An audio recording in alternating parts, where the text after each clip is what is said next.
Dental Fuel, the podcast that focuses on what no one else is talking about: mistakes. The dental world is full of before and afters, and no one is talking about the middle. Dental Fuel brings you the unspoken in between. Welcome back to another episode of Dental Fuel. Dental Fuel is brought to you by 90 Day Jumpstart, a program to help you increase production and break free from financial stress. We are back with the amazing Dr. Mark Hyman. In this episode, Dr. Hyman talks about his initial struggles when he bought a bankrupt practice and the challenges that he had with early investments. He reflects back on his dental journey that serves as a cautionary tale for young dentists and seasoned dentists alike. Let's listen in to what Dr. Hyman has to say. On the topic of finances, it is very important for our patients to make that decision and to take the next step, and finances are important. But from a dentist perspective, we make a lot of financial decisions as well. And financial mistakes are definitely some that we make along the way in our practice of dentistry. And you shared one at the beginning, and I'm curious if that was your biggest financial mistake that you've made, or if there are more. How much time we got? So I bought the practice July 1st, 1986. Tanked it. Was already bankrupt. Heard Linda Miles. Boom, the practice exploded. I'm running from room to room doing more single-tooth dentistry than anyone you've ever seen in your life. Patients are saying yes to me left and right. I had no clue what to ask of them. And I got an investment opportunity to buy into a limited partnership in Sanford, Florida, right near Disney. Sanford Town Square Center. There was a limited partnership selling shares of the shopping center near Disney, $7,000 a share in 1986. That's when crowns in my office were $320 a crown. Wow. When I left private practice, a crown buildup was $1,500. So imagine $7,000 a share. I bought 2 shares. What could go wrong? Sure. Except the tax laws changed and I lost $14,000 my first 6 months of private practice. My tuition at UNC in 1980 for dental school was $1,000 a semester. My undergraduate tuition at Chapel Hill in 1976, are you ready, was $268 a semester, and I just lost $14,000. I thought I was going to die. Tanya Sue, do you want to know who the son of a gun was that sold me on that?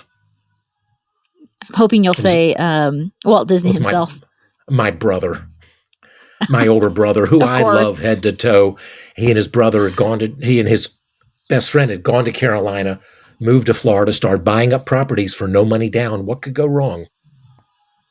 Everything. So I find it almost cliche. It has been said in dentistry that every dentist has to have the opportunity to lose money in the restaurant business.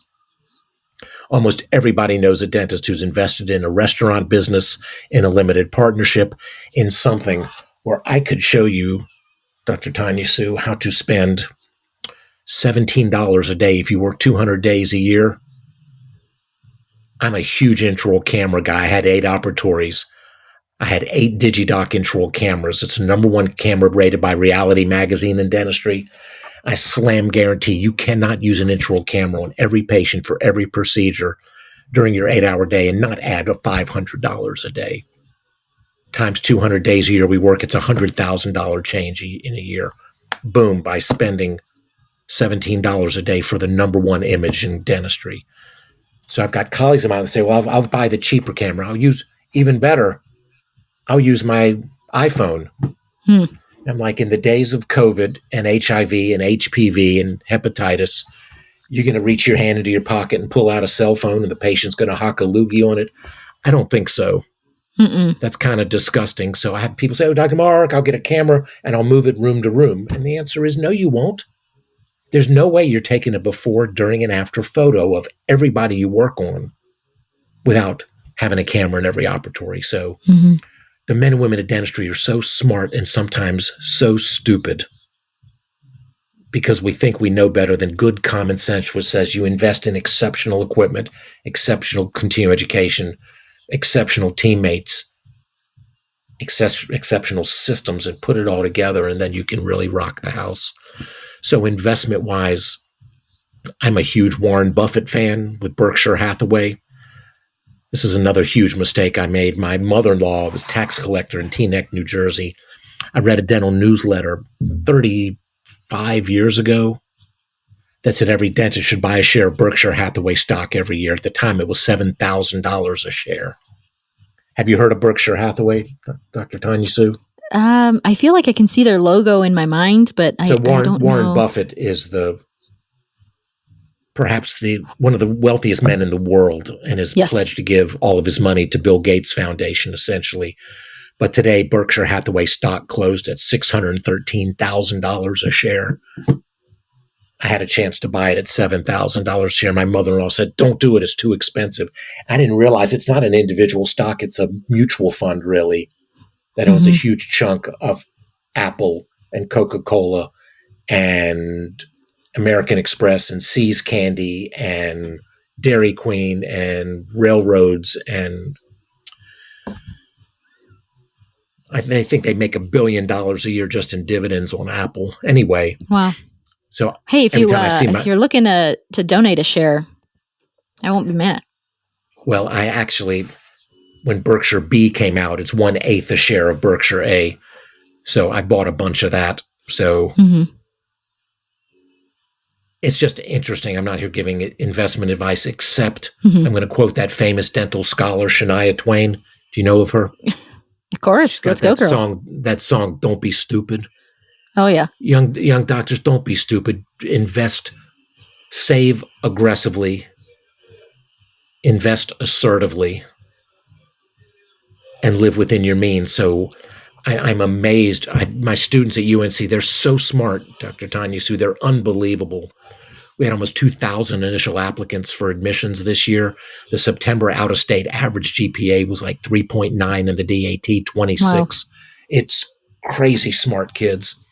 And I asked a group of my students, what's your dream car? And they're like, Maserati, Lamborghini, Porsche.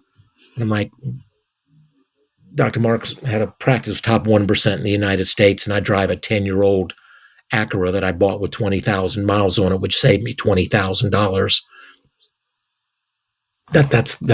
That's wisdom to me. And I said, you want to buy a Maserati, a Lamborghini, please be my guest, pay cash. And they're like, I said, otherwise you can't afford it. You're financing a lifestyle that can put you in a difficult position. And then you're going to look at your patients and say, I got to do this bridge or I can't afford my Porsche payment. So biggest business financial advice is just because you're smart in dentistry doesn't mean you're a savvy investor, that you're sophisticated in real estate. So that's where I would ask you. Dale Carnegie Organization has a huge impact on my life, and they use 3 magic words: success leaves clues. So who's the most successful men and women in dentistry that you know, and partner with them. You go to a dental meeting, go up and meet the speaker and get their email and say, can I give you a call sometime? I stalked all sorts of speakers. One thing I did early in my career, Dr. Tanya Sue, I went up to every speaker that I went to hear and I said, do you have lunch plans? And most of them say, no one's even talking to me. And I said, well, could I join you for lunch? So I ended up having lunch with Gordon Christensen and Erwin Becker and Pete Dawson and John Coyce and Bill Dorfman and Bill Dickerson and Dave Hornbrook. You go down the list. I ended up starting a relationship with this before I was speaking because I had the audacity to ask.